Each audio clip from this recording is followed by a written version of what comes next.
Namo Buddhaya.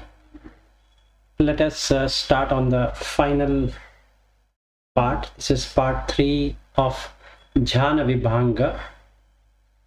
So what we have understood so far is on what is jhana and what are the prerequisites before entering into jhana.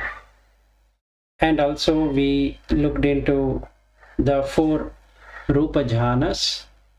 Just to have a clarity, let us understand how this Sutanta Bhajaniya, that is, how the sutta analyzes as per various discourses. So first thing is that the bhikkhu or the person intending to do the jhana should have patimokha, and he should have samvara, and he should be samvutto. That means he should have a proper behavior, he should have the sila, that is morality, established, and he should be restrained and controlled. Viharati achara gochara sampanno. He stays with the right achara. Achara here means that where is he going to stay, and gochara means where he is going to have his food. Anumattesu vajjesu bhayadasavi. Anumattesu means a slightest fault of any of the 10 akusala.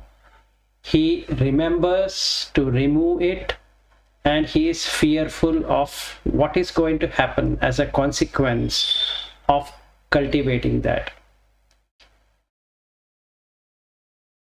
Samadaya sikkati sikkhapadesu.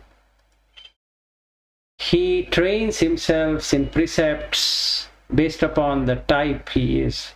Can be a lay follower, can be a bhikkhu, can be a bhikkhuni. Accordingly, he will learn what is that he needs to be doing. Indriyesu guttadvaru. He restrains the senses. This is the most important to be done. Otherwise, the jhanas would not be possible. The Buddha jhanas wouldn't be possible. Indriyesu guttadvara means that when an eye meets the visible object, the sight, one should not go into the nimitta. Nimitta means symbolism, so we create symbols, and also shouldn't go into the detail, the body feature or some other feature, because that will create the necessary environment for abhicca, lustful desires, and idea of pleasurable and then enjoyable will happen. Let's say I see a girl and I recognize her to be a beautiful girl. That beautiful is the one which is called as abhicca. So now I want to enjoy her through my eyes and listen to her through my ears, touch her through my hand, smell her through the nose, taste her through the tongue by kissing or doing whatever I want to do with that. So I'm using all the 5 senses, and the 6th sense, the mind, is completely engrossed in that girl. So this is the problem with the senses. So indriyesu guttadvara. Bhojane mattanyu.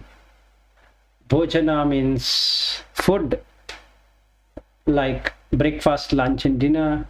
One should know the limit to eat, and if the person is totally filled up, it means he has filled up with greed. So again, jhana will not happen. Pubbaratta parattam jagariyanu yoga manayutto.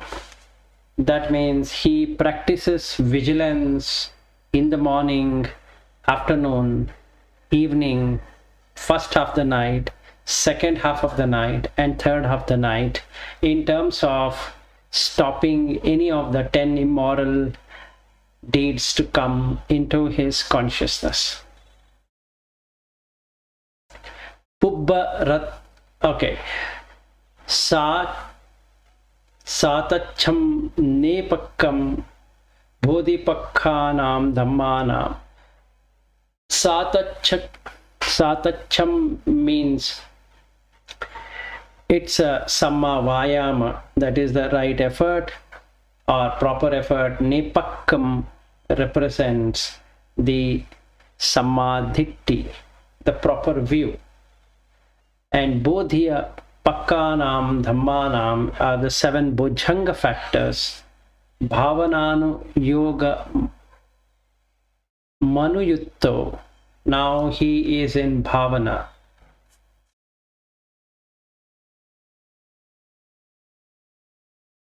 With that bhavana, with this, all of these is bhavana. So now he is keeping that in approaching and departing, abhikkante, patikkante, alokite, vilokite, looking ahead, looking around, and saminjite, pasarite, in bending and in stretching, sanghati pattachivara dharane, that is in making his outer robes, arms bowl and under robe, asite, pite, khaite, saite, in eating, drinking, chewing, tasting, uchara passavakamme, for his nature calls, gate, thite, nisinne, sutte, jagarite, bhasite, tunni bhave, in walking, in standing, in sitting, in sleeping, waking up, talking, in silent. He practices sampajanakari, which is nothing but samadhi. So this is the main theme of the Buddha teaching, that one side we have samma vayama, samma ditti, which creates samma sankappo as we come into vitakka and all that. So we need to get into this act. So vivittam senasanam bhajati aranyam rukkamulam pabatam kandaram giriguham susanam vanapatham abhokasam palalapunjam appasaddam appanighosam vijanavatam manas rahasyakam patisallana-sarupam. So aranyagato va, rukkamulagato va, shunyagara-gato va, nisidati pallankam abhujitva, ujumkaya panidhaya, parimukam satim upettapetva. So abhikkante, abhijjam loke, pahaya, vigatabhijjena chetasa viharati, abhijjaya chittam parisodeti, vyapadas dosam pahaya, abhyapada chitto viharati, sabba pana bhuta hitanukampi, vyapada dosa chittam parisodeti, thinnamidam pahaya vigatha thīnamidho viharati, aloka sanya sato sampajano, thīnamidha chittam parisodeti, udacha kukkucham pahaya anuddhato viharati, ajjattam vupasanta chitto, uddhacha kukkucha chittam parisodeti, vichikicham pahaya tinnami kichi, tinnavi vichikicho viharata, akatam kathi kusalesu dhammesu vichikichaya chittam parisodeti. So ime pancha nivarane pahaya chetaso upakileso panyaya dubbali karani vivicheva kamehi vivichehi akusala dhammehi savitakam savicharam vivekajam pitasukham, and he enters into all of these jhana.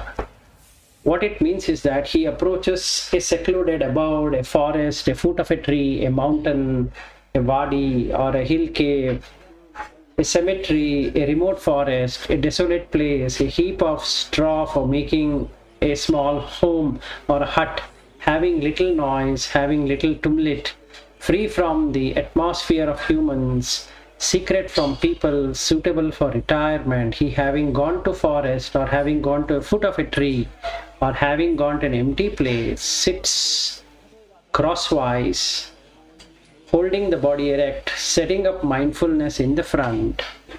He abandons the sensual lust or the interest or desire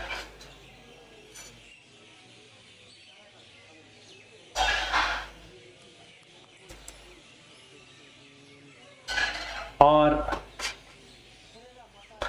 grasping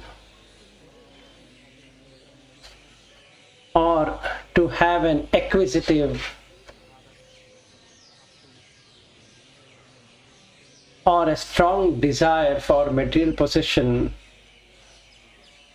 All that would mean is that the person does not feel enough of anything. So that is what is the abhijja.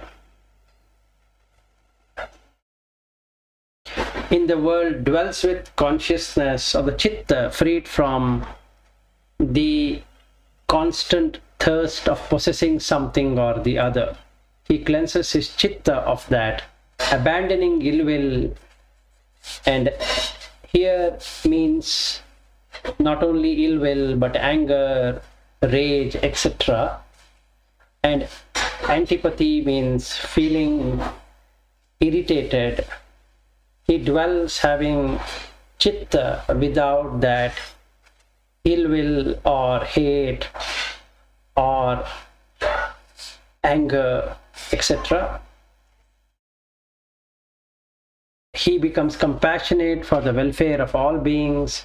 He cleanses his chitta of ill will and hate, abandoning sloth and torpor, which is sluggishness of the body and the mind. He dwells free from the sluggishness, slowness of the mind and the body. By bringing in bright perception, mindful and aware, he cleanses his chitta of that sluggishness or slowness of mind and the body. Abandoning distraction and remorse feeling, he dwells without distraction, having internally quietened the chitta. He cleanses his chitta of distraction and remorse. Abandoning doubt, he overcomes it. He dwells without any perplexity or any kind of confusion, duality, which is coming out of this visiki ichcha or skeptical doubt. Abandoning these 5 hindrances, which are very important for starting on the jhana. So this is akusala dhamma. These 5 hindrances are called as akusala dhamma. So the mental corruptions and attenuation of wisdom is removed. He is far away from the sensual pleasure or secluded from the sensual pleasure, secluded from these bad nature, that is akusala dhamma, attains and dwells in the first jhana. He attains it by initial application. Instead of that, it is samma sankappo as per definition of visikiccha, which we have seen there. It is samma sankappo, that is right determination. And then vichara means to think over that. So nekhamma sankappo, abhyapada sankappo, avihimsa sankappo is a 3 sankappo or determination. That is determination to give up, renunciate the senses and the sense object perceptions followed by ill will and hate, and then non-injury to self, to oneself or to others. Then he comes into vichara, which is extensive thinking. With that, having immediately a person gets into zest, or he gets into joy, or many other related ones, and then gets into sukha, which is happiness, born out of this detachment.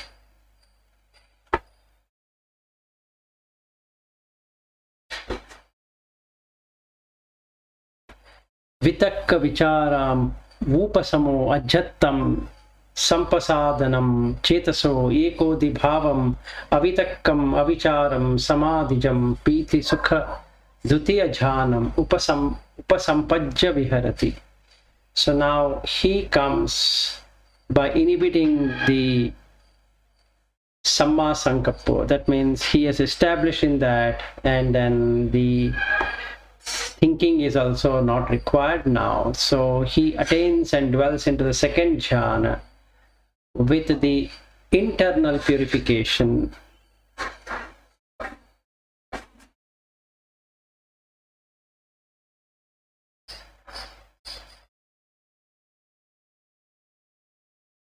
Sampasadanam, that is, his mind is calm.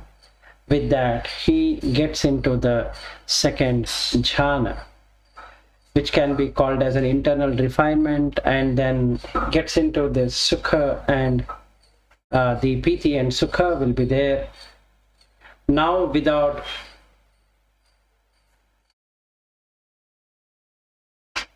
ekagata, meaning oneness.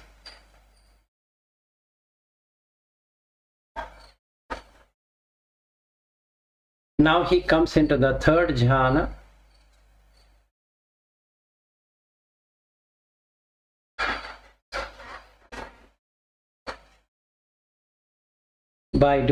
second jhana is by avitakkam avicharam samadhijam piti sukham dutiya jhanam upasampajya viharati pitiya cha viraga upekha kocha viharati sato cha sampajano sukhancha kayena patisamvediti yam tam arya achikkanti upekkho satima sukhavihari titiyam jhanam upasampajyassa viharati. So now he, desireless of joy, dwells equitable, mindful, aware, and he experiences the sukha by way of the body. Herein the body is three. One is the sanya, perception, and then the sankhara, the willful action, and the vijnana, which is the consciousness. So that is called as kaya. By way of the kaya, this noble one declared the equitable, mindful dweller in sukha. He attains and dwells in the third jhana. Then sukhassa cha pahana, dukkhassa cha pahana, pubbeva domanasanam, attangama, adukama sukham, upekha, satiparisuddham, chatutham jhanam, upasampajyassa viharati. By the abandoning of pleasure and by abandoning of the pain, then first terminating mental pleasure and mental pain, he attains and dwells in the fourth jhana, which is neither pain nor pleasure, but purity of mindfulness caused by equanimity. Now, today we are talking from the fifth jhana, which is arupa. So these, what we spoke were about rupa. There is rupa, that is, when you do the vitakka vichara piti sukha ekagata, when we come into that piti sukha ekagata and just having ekagata, what happens is that the perception of the body feeling is not there. Now the mind is bright to position itself into infinite space and infinite consciousness, nothingness, neither perception nor non-perception. So the person can get into that. So what he says is that sabbaso rupa sanyam samatikkama patigga sanyanam attangama nanatta sanyanam amanasikara ananto akasoti akasananchayatanam upasampajyassa viharati sabbaso akasananta nanchayatanam samatikkama anantam vinyananti vinyananchayatanam upasampajyassa viharati sabbaso vinyananchayatanam samatikkama nattikinchi akinchanyayatanam upasampajyassa viharati sabbaso akinchanyayatanam samatikkama neva sanya nasanyayatanam upasampajyasam viharati. So one has to give up the perception of the form by terminating perception of that sense impingement. That means you feel something is being touched, so that goes away. By not attending to the diversity of perceptions, which is called as amanasikara, meaning to say that there will be symbolization and you are not looking at those symbols. An example that could be given is that now the body is light, now the body feeling is not there. What if you see that the house is also not there, then the street is also not there, and just an empty space? This, how to do it, Buddha has explained it in another sutta called as Chula Shunyata Sutta, where he explains how one can make his mind bright to enter into the Arupa Jhana. So Arupa Jhana is slightly difficult and tricky to attain. This, one needs to remember, is not about closed eyes meditation, but this is to be done all the time. So one is that we can sit cross-legged and closed eyes, or open eyes of half eyes open, and be in that state. That means this needs to be done in the morning, in the afternoon, in the evening, in the first half of the night, in the second half of the night, in the third half of the night, which means that all the time. So it has nothing to do with just sitting for 1 hour or half an hour or something like that. So that means we need to develop the ability to expand the mind beyond the form. And hence in this you'll not find much explanation on how to do it, except that it says that one needs to get away from the perceptions of the, or non-attending to the diversity of perception, and instead focus on the infinite space. Once he dwells in that infinite space, and having wholly passed the state of infinite space, he enters into infinite consciousness, vinyananchayatanam. What it means is that in our 5 senses, the consciousness is coming and going, and one can observe that happening.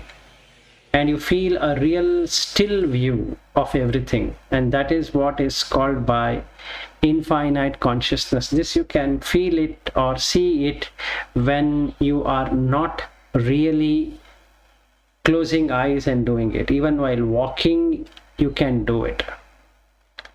So this is what I am able to do it when walking, while sitting, while bending, while, as what this Jhana Sutta says, or Jhānavibhaṅga says, one follows, he can or she can get into this state easily. After that, you will see that akinchayatana. Akinchayatana means that there is nothing at all in that ayatana. Ayatana means home. And in most of the books it is written as a base or a sense sphere or something like that. Base is the closest to it, but the best is the home. So when you see the chakku's home, There's nothing there in that chakku. If you look at the sight home, there is nothing there in the sight. And then when we look at the ear home, then we don't find anything in that ear.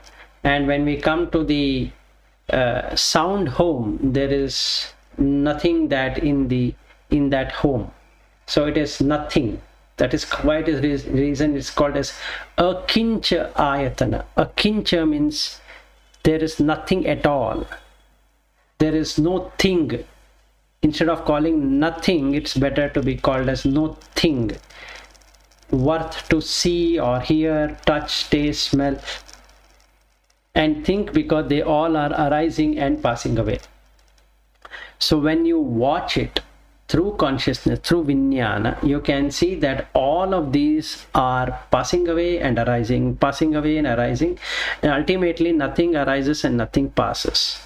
And that is what is called as sanya vedaita nirodha. You will really achieve that. And before that, it is neva sanya na sanyayatana. That means neither there is something to perceive, that is the forms, or something about the sound and taste and touch and smell and all that can be perceived. And you can't say that you are not able to perceive. There's nothing to perceive and there is nothing to not to be perceived. So this is called as neither perception nor non-perception. This is a very subtle way of experience. So one needs to experience for himself or herself.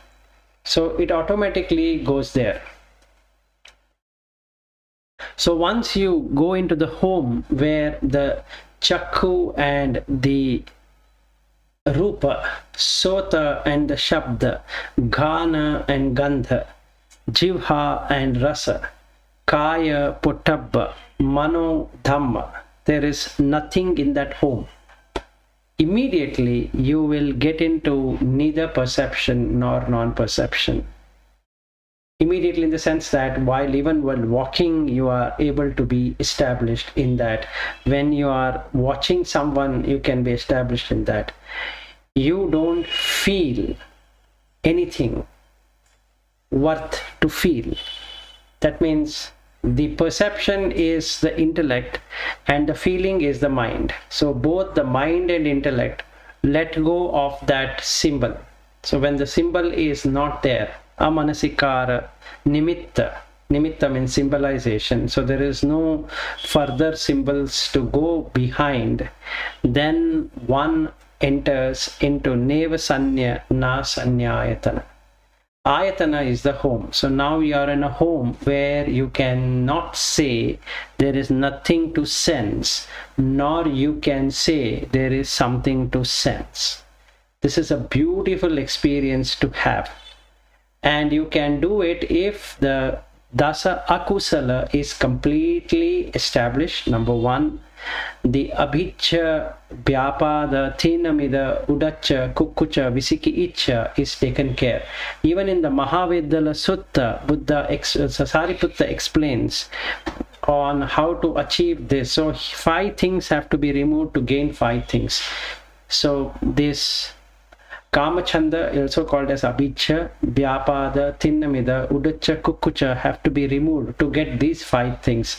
They are vitakka, vichara, piti, sukha, ekagata.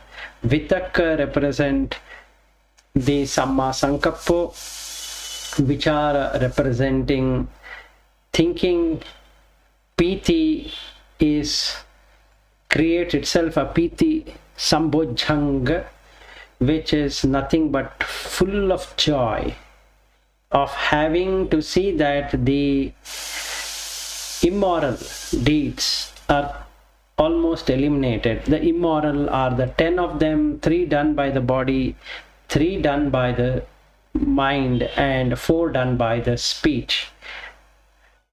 So if we are able to address that in samadhi, that is making the same state all the time, keeping in that state all the time, then what happens is that one can easily undertake to get into equanimity. That is the 4th jhana. once in the fourth jhana, fifth, sixth, seventh, eighth can be easily be done. And this can be also be achieved by Etan Santan, Etan Panitan. There's another sutta called Jhana Sutta, wherein one can get the same experience, but this is with closed eyes. So one can keep on going from the first jhana to the second jhana to the third jhana, fourth and fifth and sixth and seventh and eighth. So the first jhana would be Vitak on Etan Santan, Etan Panitan, which is the Samma Sankappo. Then Vichara, keep on extensively thinking on each one of these meanings of Etan Santan, Etan Panitan. Then you get joy because of understanding and experiencing Etan Santan, Etan Panitan. Then that gives you Sukha, so we are in the third jhana, and then that creates equanimity, wherein the mind is not conditioned any longer. The sankharas, the willful actions, are completely dissolved, and there is no longer tanha, and viraga happens, nirodha happens, and with that the person gets into infinite space, wherein he can experience for himself the body, which consists now of only the sanya, Sanya and Sankhara and Vijnana. These three things have become so light, that meaning say that there is just pure consciousness at work. So that means one can experience infinite space, and in that infinite space he can see infinite consciousness, and then get into nothingness, no thing there in any one of these senses, and can enter into Neva Sanya Na Sanyayatana. So again, using Etan Santan, Etan Panitan, a person can get from first jhana to the eighth jhana, and then enter into the ninth jhana, which is like a deep sleep trance state, wherein the mind and the intellect don't exist, which is what it would be. If you go into that state, there is no you. There is nothing called as intellect, there is nothing called as feeling. So sanya is the perception where the intellect works, vedana is the feeling, sanya vedeta nirodha means one who has or really gone voluntarily into deep sleep. When we go to deep sleep in the night, we are doing it involuntarily. Here we are going voluntarily. Involuntarily, when we go to deep sleep, all the asavas are still active, but it is not known. Whereas when we go into the voluntary deep sleep state, where asankata happens, that is, there is no condition now. Everything was a condition, and now there is no condition. And when there is no condition or no conditionality, then the mind is completely absorbed, dissolved, and the perception is completely dissolved. So that person can now stay as long as he wants and come back. Just like when we go to deep sleep, we sleep, let us say, for 5 hours, 6 hours, 7 hours, where the time and space has no dimensions, where there is no I as a person. In the same way, when a person gets into the ninth jhana, Neva Sanyana Sanyayatana, then he has no idea of the time nor the space, because he or she does not exist. It's completely gone. Only the consciousness, that is the Jivitindriya, exists. Then the body with 5 senses exist. That means the home.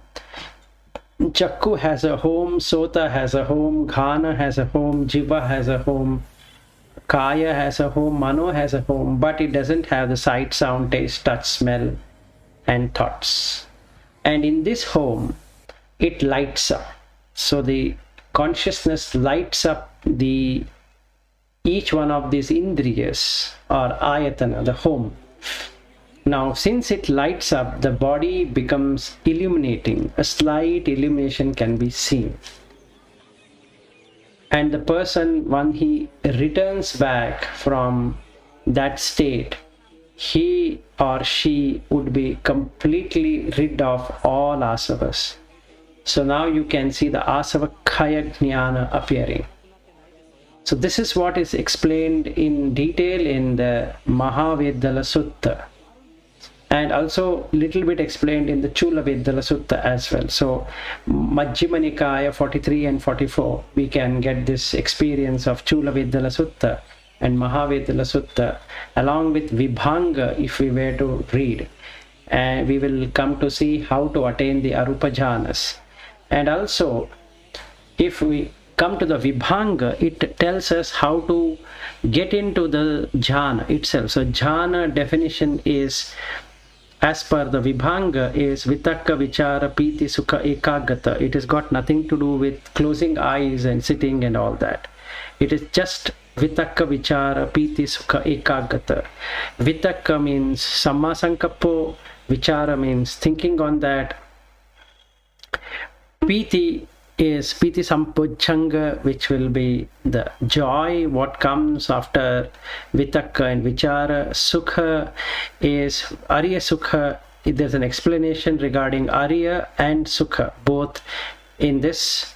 So we have already covered that in the previous episode, that what is Sukha. So one can go and see there. And then, or we can read the Vibhanga. If anybody is interested, can go to in the Abhidhamma Vibhanga 12th chapter, talks about this completely.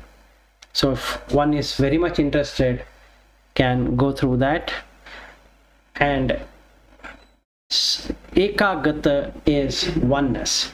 So now the chitta are not scattered, they are all in one, meaning they are unified as a whole, and the chittas are purified. So there are 9 steps which Buddha talks about, from chitta to vijnana: chitta, mano, manasan, hadayam, pandaram, manayatanam, manindriyam, vijnana and vijnana khanda. So by doing this jhana, what we are doing is that vijnana without knowledge, vi plus jnana without knowledge, we are removing that no knowledge, and then it gets knowledge. So it recedes back to mana indriya, and from mana indriya becomes mana ayatana. So there's nothing there in the ayatana, then it goes back to Pandara, then it goes back to Hadayam, then it goes back to Manasam, then it goes back to Mano, and then the Chitta. So now the Chitta Ekagata is established. Oneness with the Chitta. So there is no going into Vijnana. Now that Vijnana is shining. That is the one which is able to give this recognition to the mind, which can feel, and perception, which can have intellectualization. So both are now eliminated. So the chitta is pure. With that pure chitta, one can now position himself or herself to know the past life.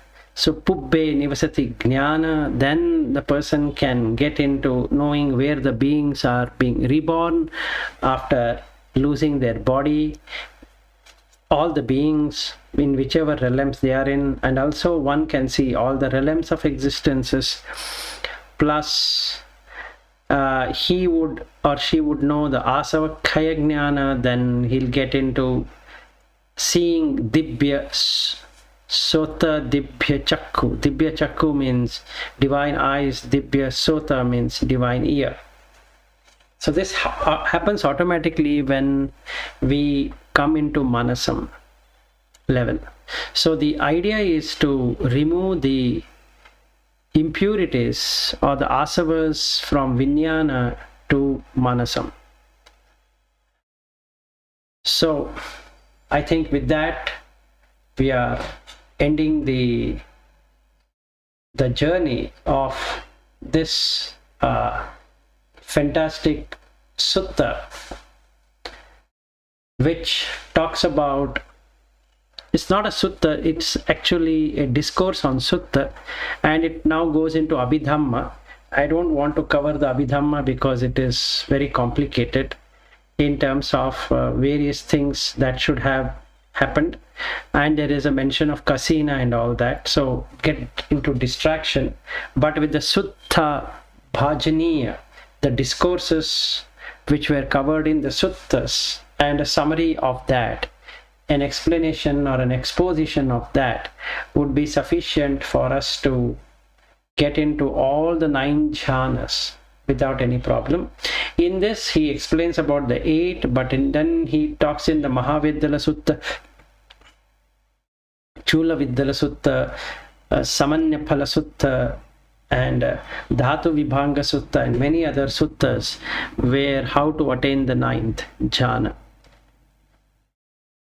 That's all. Thank you very much. Namo Buddhaya.